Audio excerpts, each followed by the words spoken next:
يا جماعة أهل الدنيا قدروا قيمة كل حاجة، لازم نقدر قيمة الدين، نقدر قيمة الحاجات التي لا تقدر بثمن في الدين.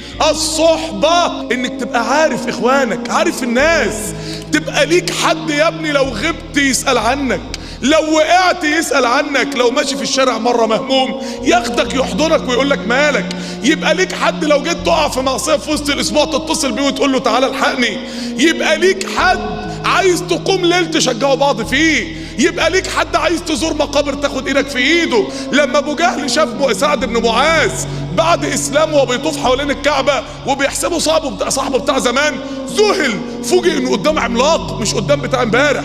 لما عكرمة بن ابي جهل واقف يدافع عن باب من ابواب مكة، وخالد بن الوليد انتيمو صاحب عمره صديق زمان داخل من نفس الباب، عكرمة بيحسب صاحب عمره بتاع امبارح، ذهل لما لقى نفسه قدام بطل من الابطال. الصحابة لما كانوا بيلتزموا كانوا بيتحولوا لنماذج من الابطال يا جماعة.